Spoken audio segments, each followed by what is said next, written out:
Perkenalkan, nama saya Rizky Jarvan, Prodi Ekonomi Syariah dari kelompok 1 untuk tugas mata kuliah Bahasa Indonesia.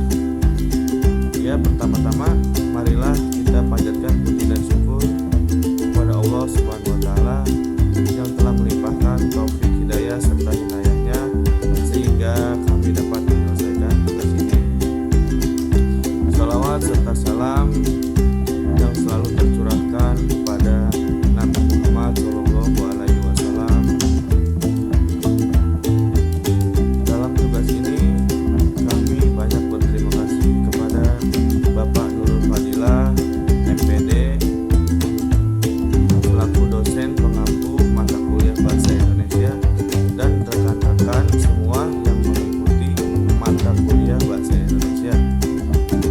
Jadi langsung saja, di sini saya akan menjelaskan tentang laras dan ragam bahasa. Laras bahasa adalah suatu kesesuaian antara bahasa itu sendiri dengan pemakainya, yaitu pengguna tata bahasa dari pengguna harus sesuai dengan kondisi di mana bahasa itu digunakan. Sedangkan ragam bahasa adalah variasi bahasa menurut pemakainya, topik yang dibicarakan, hubungan pembicara, serta medium pembicara. Mungkin itu saja dari pengertian laras dan ragam bahasa. Selanjutnya akan diperjelas oleh rekan saya tentang jenis-jenisnya dan ciri-cirinya seperti apa. Terima kasih. Assalamualaikum warahmatullahi wabarakatuh. Perkenalkan, nama saya Mendri Santiadi, asal Prodi Ekonomi Syariah, dan saya perwakilan dari kelompok 1 tugas presentasi Bahasa Indonesia, yang mana akan menjelaskan tentang pengertian laras bahasa dan ragam bahasa, yang mana SPIP 1 tadi telah disampaikan oleh saudara kita, dan saat ini saya akan menyampaikan tentang jenis-jenis laras bahasa.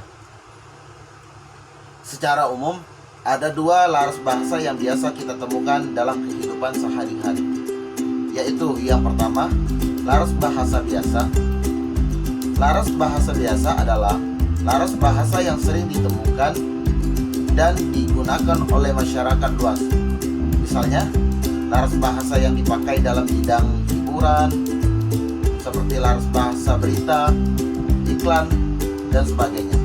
Dan yang kedua ialah laras bahasa khusus, yang mana pengertian dari laras bahasa khusus ini adalah laras bahasa yang digunakan pada pemakaian ilmiah khusus, seperti laras bahasa ilmiah, sastra, kedokteran, dan sebagainya. Baiklah, terima kasih penjelasan tentang jenis-jenis laras bahasa dari saya. Untuk penjelasan selanjutnya akan disampaikan oleh saudara saya juga.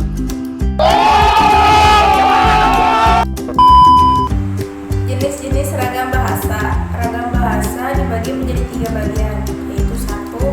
Ragam bahasa formal, juga disebut ragam baku karena penggunaan kata-kata baku ini sangat resmi. Contohnya seperti komunikasi resmi, wacana teknis, pembicaraan di depan orang banyak, dan pembicaraan dengan yang dihormati.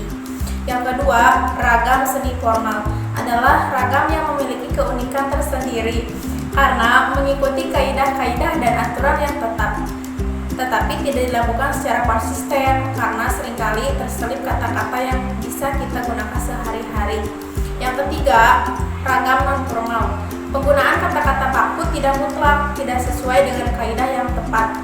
Contohnya, saat kita mengobrol santai dengan teman-teman. Mengenai materi laras dan ragam bahasa yang sebelumnya sudah disampaikan oleh teman-teman saya. Di sini saya akan menyampaikan tentang ragam bahasa jika ditinjau dari media penyampaiannya, yaitu ragam bahasa lisan. Adalah bahasa yang diungkapkan melalui penulisan simbol-simbol yang telah disepakati dengan memperhatikan tanda baca dan ejaan secara benar. Ciri ciri-cirinya yaitu tidak memerlukan teman bicara secara langsung, tidak terikat ruang, waktu, situasi, dan kondisi, dipengaruhi oleh tanda baca atau ejaan, berlangsung lambat, selalu memakai alat bantu, dan unsur gramatikal dinyatakan secara lengkap.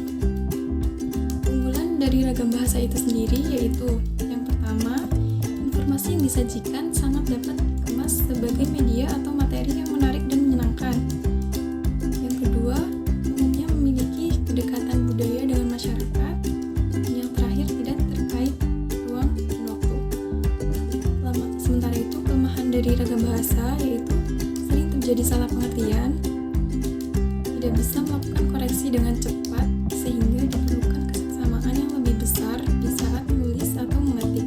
Dan yang terakhir, tidak dapat bertatap muka dengan teman bicara.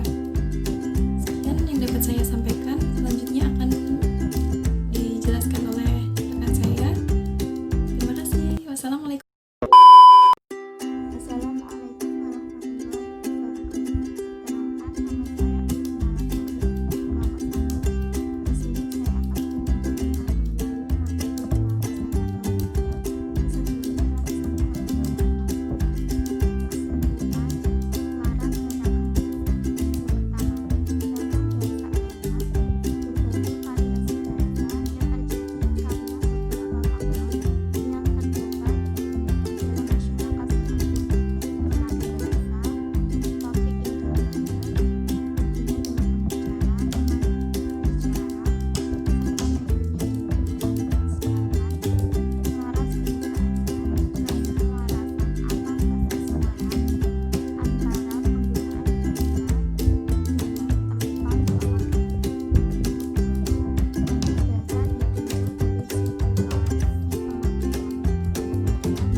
Kita sebagai warga negara Kesatuan Republik Indonesia hendaklah mempelajari dan memperdalam pemahaman kita mengenai bahasa nasional kita sendiri.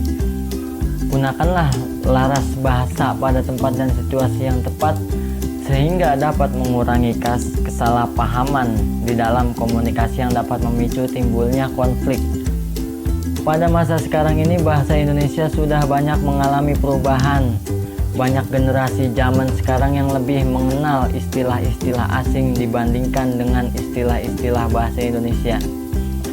Ingatlah bahwa bangsa yang hebat adalah bangsa yang bangga dengan kebudayaan. Saya dari kelompok 1, perwakilan dari anggota saya yaitu Mendri Satriadi, Sinta Rahayu, Rizky Jarvan, Ayu Kumala, Laila Maulida, dan saya sendiri Wahyu Mahendra.